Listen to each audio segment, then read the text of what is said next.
welcome to Bharata First. You're watching Big Picture with me, Frank Rausan Pereira. First, let me inform you about Bharata First Knowledge Center, an initiative that will help each one of you and transform the way you learn. We have started international relations and Indian art and culture classes, and they've had a phenomenal response. You too can be a part of this incredible journey, which will help you not only in your competitive exams journey, but also in making you a better Bharatiya. Go to our website, kc.bharatafirst.com, for more details and register now. The introductory offer ends soon. Now, since you're here, I would like to thank you for your continued support. For those of you who haven't already subscribed, please like the video, subscribe, hit the bell icon, and then all notifications. Do subscribe to our newsletter as well to get some incisive content. The Bharata First team runs a daily Big Picture quiz. Please participate by going through the description in Big Picture videos. Do contribute to keep our content alive. The links are in the description of this video. All this information, along with some must-see recommendations, are in the description. Please go through it. Well then, let's begin our discussion where Nepal's opposition leader, Sher Bahadur Deuba, is set to be sworn in as the new Prime Minister of the Himalayan Nation for the fifth time, as per the Supreme Court judgment, which was pronounced on Monday. The apex court, in its verdict, ordered President Bidhya Devi Bhandari to appoint Deuba as the successor of now caretaker Prime Minister KP Sharma Oli. Although the top court order has paved the way for Deuba to become the new Prime Minister, for now, Deuba will have to secure majority votes to survive as Prime Minister for the remaining term of the Parliament. However, Deuba is short of a majority as the rival faction of CPN-UML has backed off. In this edition of Big Picture, we will analyze the latest political developments in Nepal. Joining me on the program today are Manjeev Puri, former ambassador of India to Nepal, and Major General Dhrusi Katoch, retired director, India Foundation. Thank you to both my guests for joining me on this edition of Big Picture. Ambassador, let me start the program with you first. There has been a lot of political turmoil in Nepal. The Supreme Court has had to intervene yet again, and it looks like there is a new Prime Minister in Nepal. What does this mean, and what do you make of all these developments? Thank you, Frank. Nepal never ceases to amaze politically. And for the second time, the Supreme Court is reinstituting the House of Representatives, the equivalent of our Lok Sabha. Now, what they have done amazing. Many people would have thought that the dissolution, which had been recommended by the outgoing Prime Minister after he had lost the trust vote and after others had reached the president with a perhaps slightly longer list of MPs supporting them, was perhaps not correct, constitutionally a questionable decision. However, the Supreme Court went much further. It actually chose somebody and said the former Prime Minister should be sworn in as the next Prime Minister. Now, this was, I must say, a bit surprising. Many people would say a great constitutional practice which they had instituted. They went perhaps a bit too far. But, these are things that we will all have to watch. I think something that we need to see. Mr. Sher Bahadur Deuba will be sworn in as the Prime Minister of Nepal, I think for the fourth time, in perhaps later in the course of today, at least before 5 p.m. today, Nepal Standard Time. How long will he remain in power is a questionable matter, because again, there are signs that Mr. Oli's party and the split between him and the other senior leader, also former Prime Minister Madhav Kumar Nepal, might just sufficiently heal for them to come together, which means Mr. Deuba will fall short of numbers. What can happen? Again, elections, we don't know. Will Mr. Deuba be the interim Prime Minister? We have to watch. In Nepal, all players are willing to play the game to retain the seat and be in the center of power. Remember one more thing. Everything is possible in Nepal. All kinds of deals can be struck. Nobody is an opponent forever. And people are willing to take the most risky of decisions, no matter knowing that at the end of it, there could be a big fall. That's the nature of Nepalese politics. And I think we need to be used to it and adjust to it. But in some senses, of course, good constitutional practices have been upheld. The Supreme Court has said that you can't just go about getting rid of people who actually have a majority in the particular house or who have prima facie shown a majority in the house. So I think we need to see how things develop in the coming week itself. Absolutely.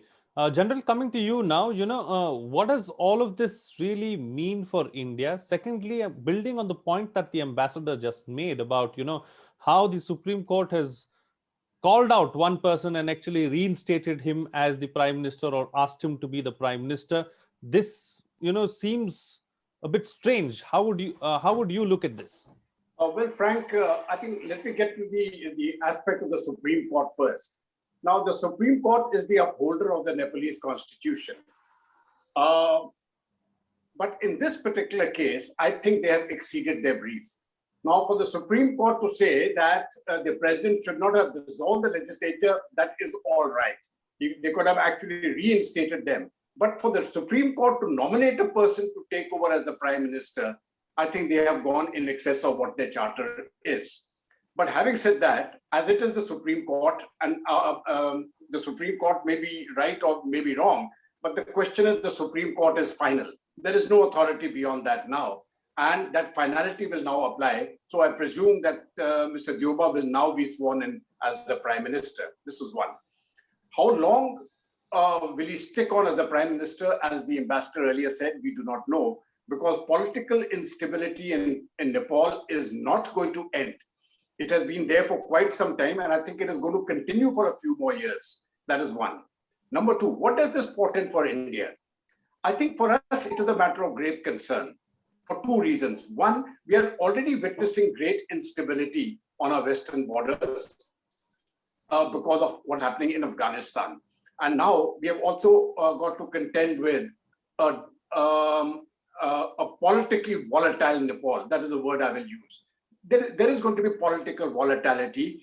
And the problem with this political volatility is that when it comes to the local political leaders for their own constituencies, they may try to ratchet up anti-India sentiment.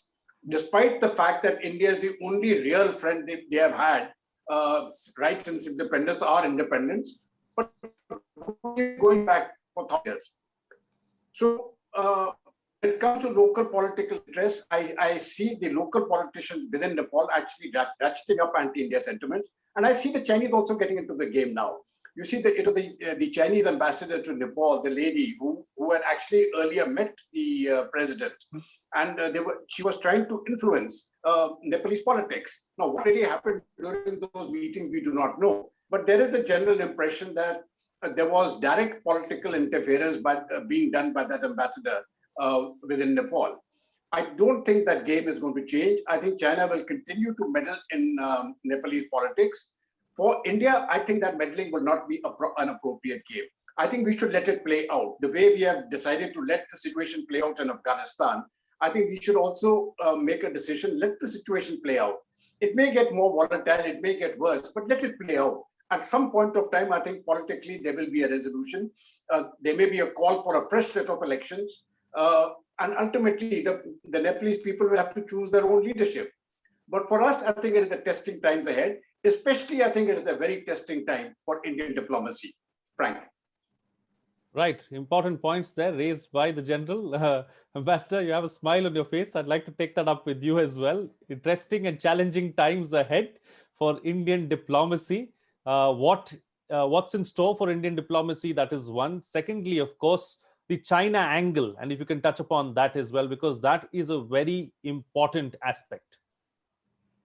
Frank, thank you. I'll tell you why I smile. General Katoch is right when he says a thing that instability on our borders is not something that we like. Let me take a contrary view. In the case of Nepal, at the end of 2017, early 2018, Mr. KP Sharma only became prime minister with a near 2/3 majority in his parliament. Did that portend well for us?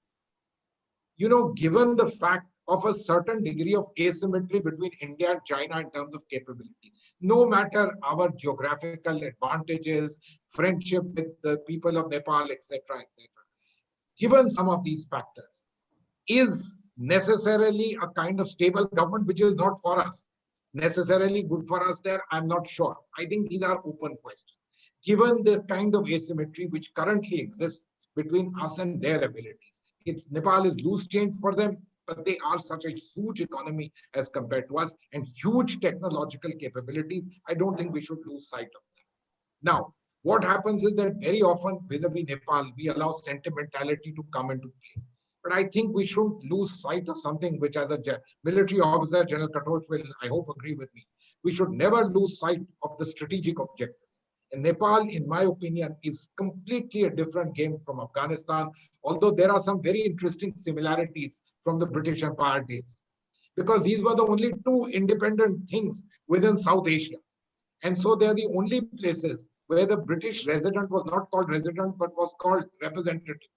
So there's a whole system, but we leave that out for the time being. Nepal, we have a 1,500-kilometer land border, and it abuts on the other side China. Whether we like it or not, the Wuhan corridor is really not in our effective control. So, things are quite different. The civilizational link with Nepal is of a completely different order. So we have a vested interest in what's happening in Nepal. And I think we need to be quite cognizant. As regards the Chinese, look, they also took a bit of a backseat. The last few months has been one where they were also meandering, not knowing really what to do. And some people would say that the Indian establishment was actually playing a game.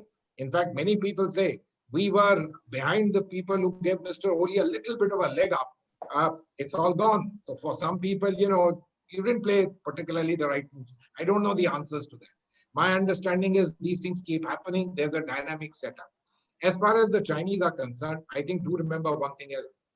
Yesterday or day before, they announced the setting up of some poverty alleviation center for South Asia and said that as many as 5 countries in the region, including Afghanistan, Sri Lanka, and others, had sort of signed up for this thing. These are all signs that they will continue to do their game.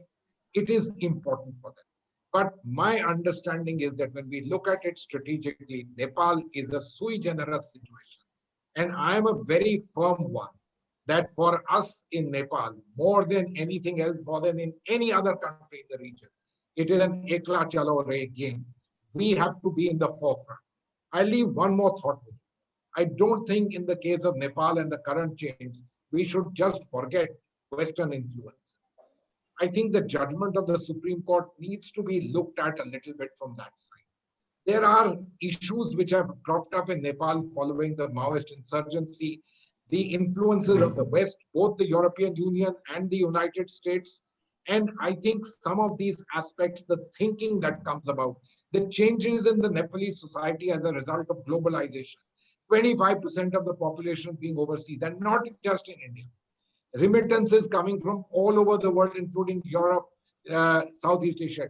All of these are changing the society. So I leave this thought. In my opinion, what has happened, of course, has its elements of up and down. Many people in India would not be happy with what has happened.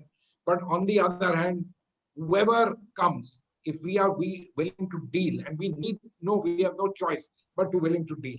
I think the equities are such, even today in Nepal, in the most difficult of circumstances, that we always have a good hand to play. And we must, because we have a vested interest in them. All right. Two contrasting views coming in from both the panelists. One suggesting that we have a big role to play and we must be at the high table as far as Nepal is concerned, and we have to make a change and make a difference there. The general suggesting that we should let it play out and let the Nepalese fend for themselves. General, coming back to you now, what are our options really? Because, at the end of the day, there is a strategic angle attached to Nepal, and that is something that we can't disregard. So what are our options and how do we engage with whoever is in power in Nepal? Are the Madheshi parties a good way to start? Well, Frank, when I was saying that let the situation play out, it only reflected on the political situation. That means let the politics play out. As far as the people-to-people construct is concerned, I think this is where we actually have to focus on. Ultimately, the game is not going to be, as far as India and Nepal are concerned, our strength lies in the people-to-people relationship. And I think if we can continue to strengthen that relationship, and remember, we have got a very large servicemen group there of Nepali Gurkhas, they are the ones who should influence the politics. It isn't the Indian government who should influence the politics, because if the Indian government tries to influence politics within Nepal, it ultimately has the impact is negative. So I think when we approach Nepalese politics, it should not be an indirect. It should not be a direct approach. It should be an indirect approach, and this indirect approach must follow the path of people to people, influencing people, really influencing the public opinion. You see, I have been a very strong advocate of getting our media out there in a very, very big way, getting our think tanks there in a very, very big way. That is how we influence opinions. Now, we have been very weak at influencing opinions in that sense. And I think we need to actually strengthen our situation and become influence builders to that extent. This is one. Now, the other aspect is the strategic dimension. You see, as far as Nepal is concerned, for us, it is a strategic buffer. It gives us that much space against the Chinese. Now, there has been some thought where people are saying that, okay, the Chinese can use this route actually to also come into India. No, that's not going to happen, you see, because any Chinese troops movement coming from the Nepalese side is going to invite tremendous internal opposition, which the Chinese will not be able to handle. They can put in 1 million men there, they will lose it out. So that situation, of course, is not good to handle. I think for us, the more delicate situation is what the ambassador was referring to. The purse which the Chinese have. They can throw in money into Nepal. You see, Nepal is a small country and China has got huge monies. And for them, for the Chinese, it will simply be chicken feed. They're actually putting in money into think tanks there, into various institutes, into China studies programs. They have actually gone to the extent of taking legislators and giving them free rides into mainland China. So to that extent, they are building up influence. They are building up their capacity and capability intellectually within Nepal. We have the advantage of the people-to-people construct. Let us not lose that. So our people-to-people construct and our programs, though it may be to a limited extent in the economic sphere, is where we need to push, and we need to push very seriously. But I still maintain, don't interfere in the politics. If you have to interfere in the politics, it should be done obliquely. That means you shouldn't be seen as doing it. So ultimately, whatever happens in Nepal, we shouldn't be seen as the persons who have actually, try to sort of tell the Nepalese people how they should govern themselves. It doesn't work out that way. There will be resistance. So an indirect approach and influence building within the people of Nepal, I think that is the most important.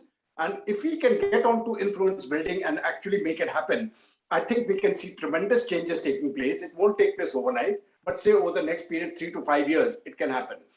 As an immediate step, I think Nepal is due for elections. I can't see any way around the imbroglio right now. At some point of time, there will be a call for elections. It may be under the present Prime Minister, the new Prime Minister, I beg your pardon, Mr. Deuba. The elections may be called under his watch. And I think that the apex court of Nepal will support that call, Frank. Absolutely. All right. Time to get closing comments now from both my panelists with what's the best way forward really in all of this for India. There's several great points that have been raised by both the panelists. Ambassador, let me start the closing comments with you. Thank you, Frank. And Frank, I agree with General Katoch. I think elections seem around the corner. Who will be at the helm? Since it makes some kind of a difference, we will see what happens. In all probability, it might be Mr. Deuba, but I might just be speaking too soon. I don't know the answers because Nepal, as I said, is the land of the unexpected in the political arena and many things can happen. What should we do? Look, we need to remain engaged in it.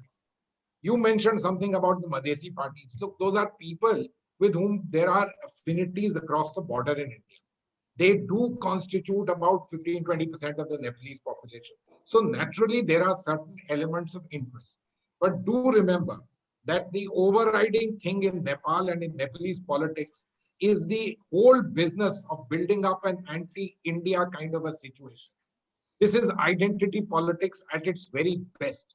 The people who look like us, dress like us, eat like us, play this game most of all, and they want to differentiate themselves with India.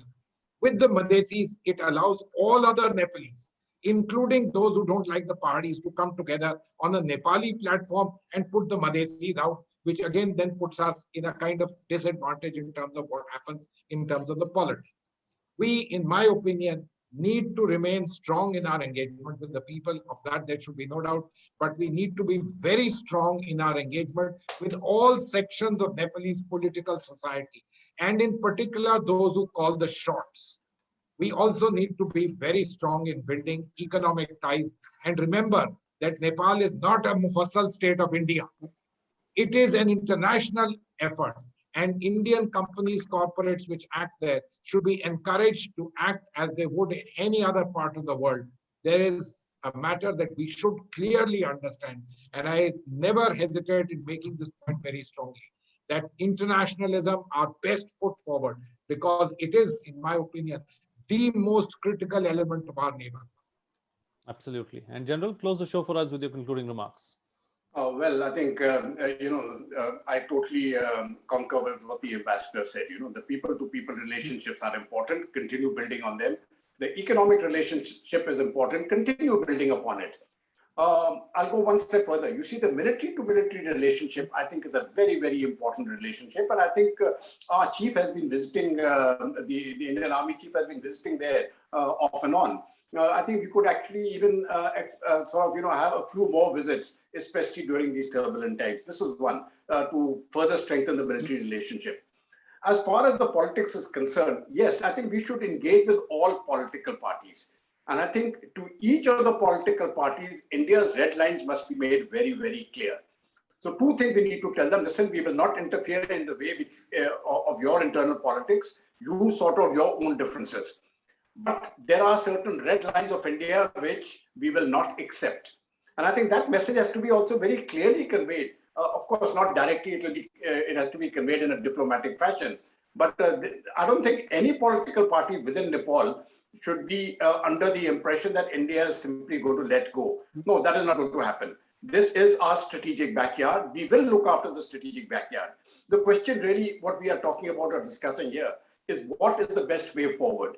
And in my opinion, the best way forward is to keep the engagement alive on all sectors, but to keep away from meddling directly into their politics, which I think will actually have a backlash on us only. Frank. Absolutely. All right, gentlemen, we'll have to leave it at that. Thank you so much for joining me on the program and putting things into perspective for us. What's coming out of this discussion is that political uncertainty will continue in Nepal and there is still no finality. India should focus on improving people-to-people contact and engage with all stakeholders in Nepal. We should not interfere in the local politics and let it play out. We should engage with all political parties, however, especially those with influence, and also make our red lines very clear. Nepal is a friend and a partner, and we have to put our best foot forward. We have to also strengthen our military ties and keep all engagements alive. Before I go, let me once again inform you about Bharata First Knowledge Center, an initiative that will help each one of you and transform the way you learn. We have started international relations and Indian art and culture classes, and they've had a phenomenal response. You too can be a part of this incredible journey. Go to our website, kc.bharatafirst.com, and take a look at all our offerings and register now.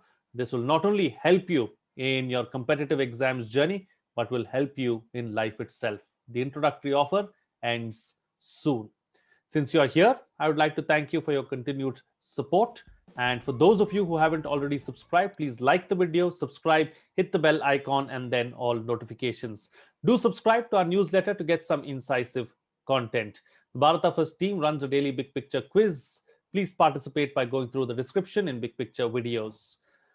Do contribute to keep our content alive. The links are in the description. All this information, along with some must-see recommendations, are in the description of the video. Please go through it. That's it from me. See you again next time.